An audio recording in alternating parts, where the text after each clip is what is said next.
आप सबको पता है संगीत के सिर्फ 7 ही सुर होते हैं, लेकिन कुछ लोगों की गायकी ऐसी होती है कि वो उन 7 सुरों से ही हजारों रंग बिखेर देते हैं। आज कुछ ऐसे ही मेहमान हमारे घर में मौजूद हैं। मैं चाहूंगा कि जोरदार तालियों से एक बार स्वागत किया जाए पद्मश्री उस्ताद श्री पूरन चंद वडाली जी। पापा जी आपका बहुत बहुत स्वागत है हमारे शो में।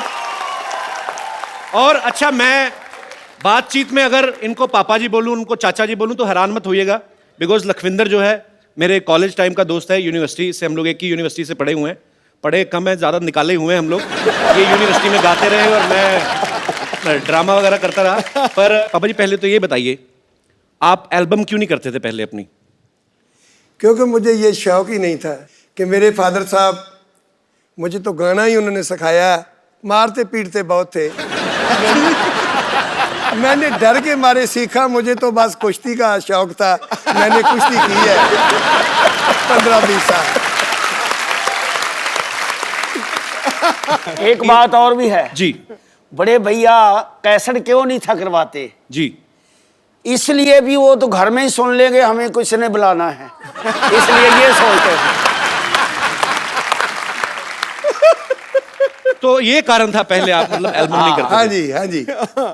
पर कमाल है, मतलब ऐसी आवाज बहुत सालों तक तो पहले वहां के लोकल लोग सुनते रहे, उसके बाद फिर भारत सरकार की तरफ से इनको पद्मश्री से सम्मानित किया गया। ये बहुत बड़ी बात है।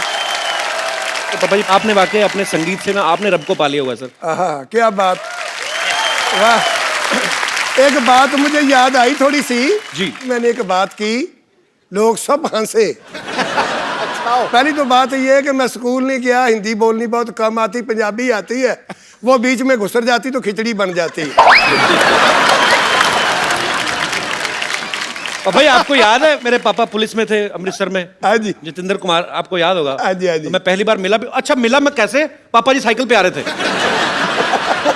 मैं बड़ा हैरान, अब बच्चा था लेकिन इतनी तो समझ थी कि इतने मशहूर है, इतने पॉपुलर है, साइकिल पे क्यों जा रहे हैं? तो मेरे पापा कहते हैं ये ऐसे ही हैं, ये फकीर लोग हैं, ये ऐसे ही हैं बस। तो पापा जी साइकिल आपने काफी साल आप साइकिल पे ही मेरे ख्याल से सफर करते रहते थे। मैं कहता हूँ जी, साइकिल मैंने इतना चलाया है कि देखो यहाँ से पटियाला तक, फिर पठानकोट, जम्मू, मोगा, अमृतसर से। अरे साइकिल भी कौन सा वाला जिसके पीछे बड़ा वो दूध के डोने नहीं लेके आते, बड़ा वाला करियर, वो किस लिए लगवाया था पापा जी? वो मुझे नहीं पता।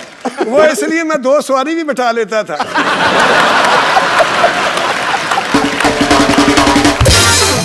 अच्छा, इतने रूट पे तो अब ट्रेनें नहीं इसलिए चलती। छोड़ दिया कि चैन टूट गई है।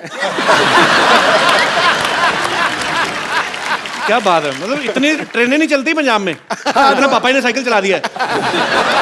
अभी तो जैसे प्यारे ने बोला है ना कि अभी चैन टूट गई, और चैन टूट गई, मैं भी चैन से बैठ गया।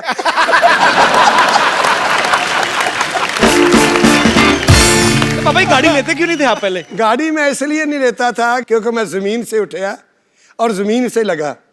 मुझे ऐसे ऐसे लोग भी मिलते, बहुत बहुत, जो झाड़ू फेरते, वो भी जफी डाल के फिर मिलते हैं, तो मैं बहुत खुश होता। वो कहते यार, कई लोग पूछते आप गाड़ी क्यों नहीं रखते? मैं कहता जब मैं गाड़ी में बैठूंगा, घर से बैठूंगा, घर ही जाके उतरूंगा, आपको नहीं मिल सकता। तेरी क्या बात है। बड़ा कमाल का एक ना किस्सा मुझे याद आया कि जी। मैंने कहा कि पापा जी ऐसा करें, लोग हमें बाहर जब हम जाते हैं तो लोग मजाक करते हैं कि यार आपके फादर साहब का कितना नाम है और वो साइकिल पे स्कूटी पे जाते रहते हैं। और मैंने पापा जी को आके बोला, मैंने कहा पापा जी आप ऐसा करते हैं कि हम गाड़ी ले लेते हैं। इधर उधर देखा तो बोले कौन सी? मैंने कहा कि पापा जी एक बहुत बड़ी गाड़ी है, एक ऐसे उसमें ना जो बैक साइड की ना उसकी वो विंडोज़ नहीं है, और आगे ड्राइवर साइड की और इस साइड की लेफ्ट साइड पे हैं। तो मैंने गाड़ी दिखाई, गाड़ी ला के खड़ी कर दी, तो बोले उसके घूम के देखा, वो काका इसमें अगर आग लग जाए निकलना किधर से है? नहीं लेनी हमने। मुझे कई लोग ऐसे पूछ रहे थे, यार आपका लड़का तो लखविंदर वो गाड़ियों में रहता है, आपके पास इतनी गाड़ी, आप गाड़ी में क्यों नहीं बैठते, आप स्कूटरी पर ही रहते हो? मैं क्या, मैं इसलिए रहता हूँ, वो तो ना अमीर बाप का बेटा, मैं गरीब बाप का बेटा हूँ, इसलिए मैं।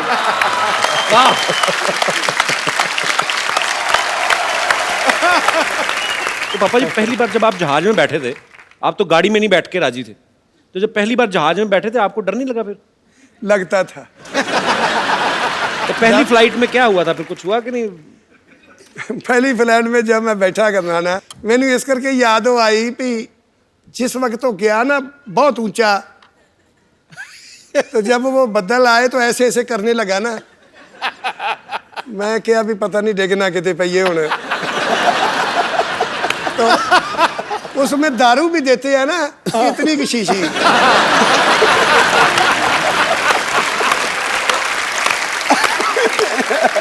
तो मुझे पूछ के देखो मैंने कितनी पिलाई वो मैंने उनको बोला, लड़की को मैं कहा बेटे मेरी बात सुन। कहते क्या? वो हिंदी समझती थी।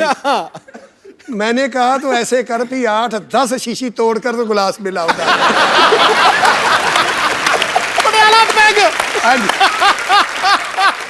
जब वो तार मुझे आई ना, मैंने कहा अभी भी कहीं भी गिर जाएगा तो अभी चोट नहीं लगेगी।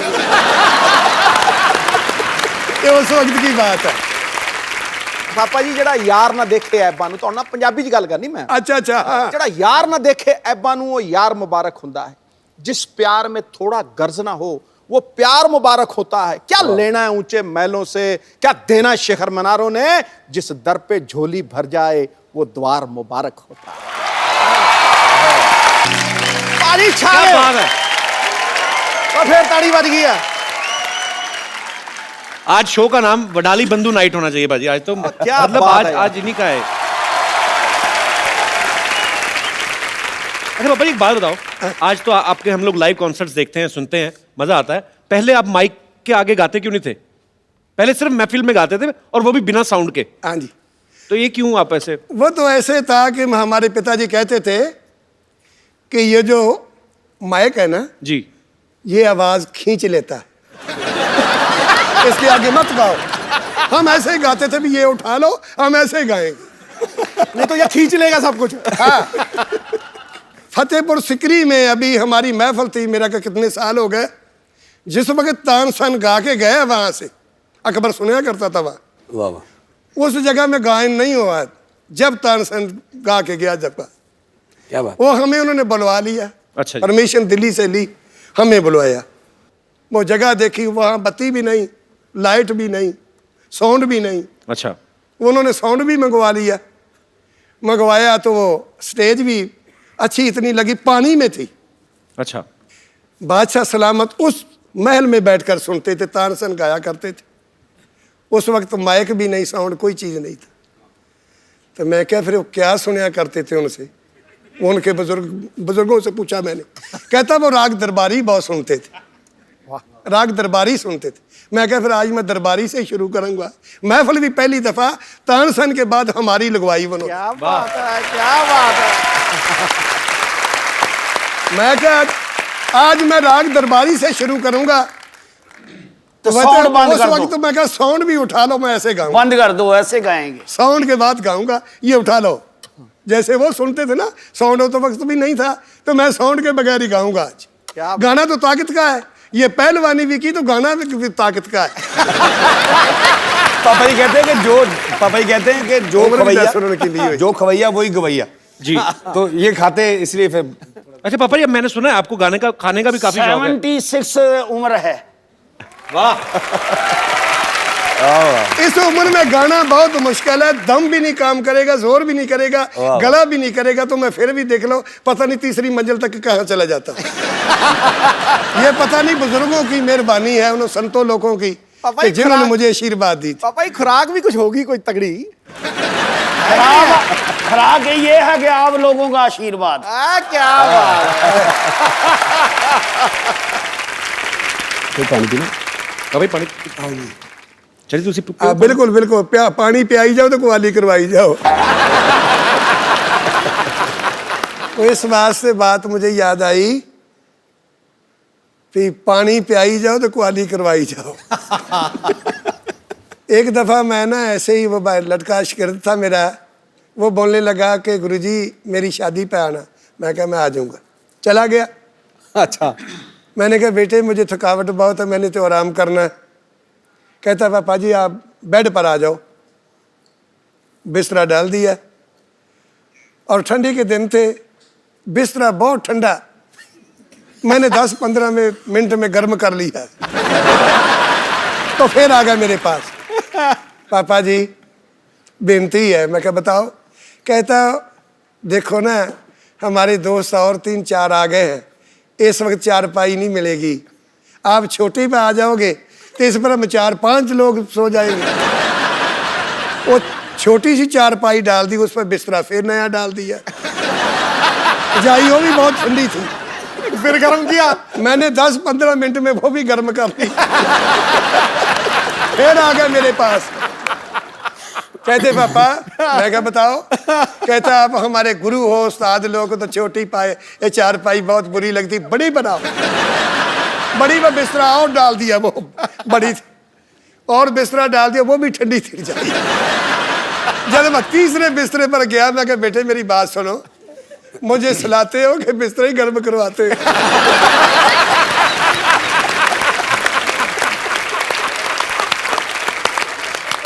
याद आई भी, पानी पियाई जाए, कुआली करवाई जाए, चाय भी नहीं पिलाई मुझे। गाना सुनी जाओ, सुनाई जाओ, तो चाय ना पियाओ।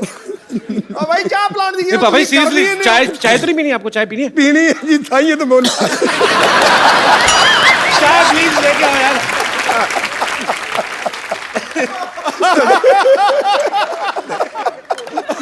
मुझे बात है कि याद आ गई,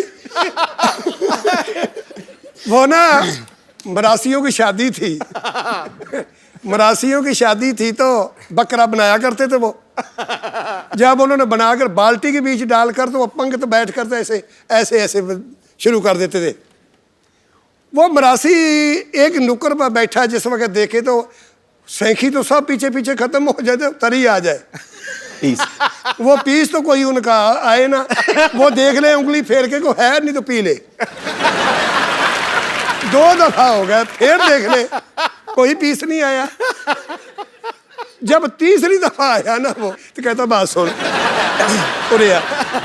उस वर्ताने को, वाले को बुला लिया, इधर ये देख, ये काट मुझे भी दिया है शादी का।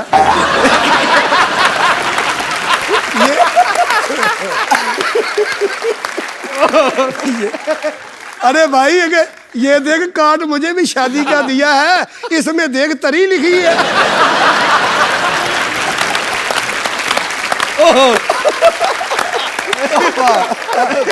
तो मैं इसलिए सोचा कुआली करवाई, तो चाय भी लिखा है कि चाय भी पी लो। अब पहले चाय लेके आओ, मेरी बहुत बेइज्जती हो रही है। पापा ही फ्रीज ही काम कराई जाना है। एक बात और याद आ गई, चाय